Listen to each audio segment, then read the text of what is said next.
ক্ষমতায় অপব্যবহার ও অনিয়ম করে পূর্বাঞ্চলে সরকারি প্লট বরাদ্দ নেয়ার অভিযোগে সাবেক প্রধানমন্ত্রী শেখ হাসিনা তার কন্যা সাইমা ওয়াজেদ পুতুলের নামে মামলা করেছে দুর্নীতি দমন কমিশন।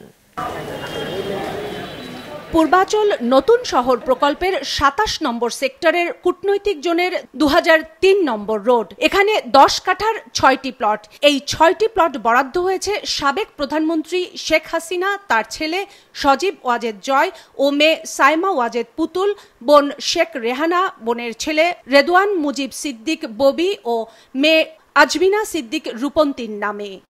গত ২৬শে ডিসেম্বর সাবেক প্রধানমন্ত্রী ও তার পরিবারের ৫ সদস্যের নামে এই ৬ প্লট বরাদ্দে অনিয়ম ও দুর্নীতির অভিযোগের অনুসন্ধান শুরু করে দুদক। অনুসন্ধানের ১৭ দিন পর আজ দুদক জানালো, দুর্নীতির অভিযোগের সত্যতা পাওয়ায় মামলা করেছে তারা। অভিযোগ সংশ্লিষ্ট জনাব সাইমা ওয়াজেদের নামে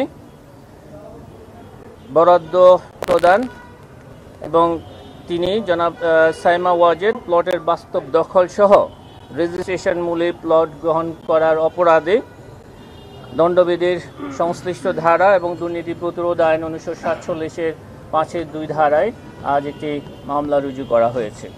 ৬০ কাঠা প্লটের মধ্যে এই মামলাটি ১০ কাঠার প্লটটি নিয়ে, যেখানে প্রথম আসামি করা হয়েছে পুতুলকে। মামলায় শেখ হাসিনা ও পুতুল সহ আরও দায়ী করা হয়েছে রাজুক ও গণপূর্তের সাবেক ১৪ জন ঊর্ধ্বতন কর্মকর্তাকে।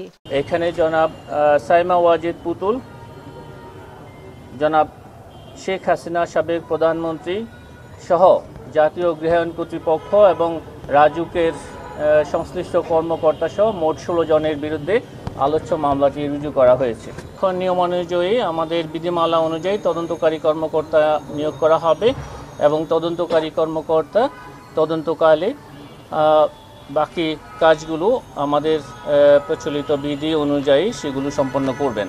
মামলার এজাহারে বলা হয়েছে, রাজনৈতিক বিবেচনায় সরকারের বিশেষ ক্ষমতা বলে শেখ হাসিনা ক্ষমতার অপব্যবহার করে অনিয়ম ও দুর্নীতির মাধ্যমে রাজধানী উন্নয়ন কর্তৃপক্ষের ঊর্ধ্বতন কর্মকর্তাদের যোগসাজশে নিজের ও পরিবারের ৫ সদস্যের নামে এই প্লট বরাদ্দ নেন।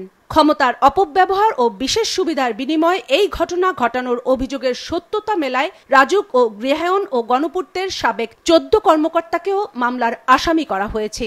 আইন ও বিধি অনুসরণ করে সব ধরনের কার্যক্রম গ্রহণ করবে। কাউসার সোহেলি, মাছরাঙ্গা সংবাদ, ঢাকা।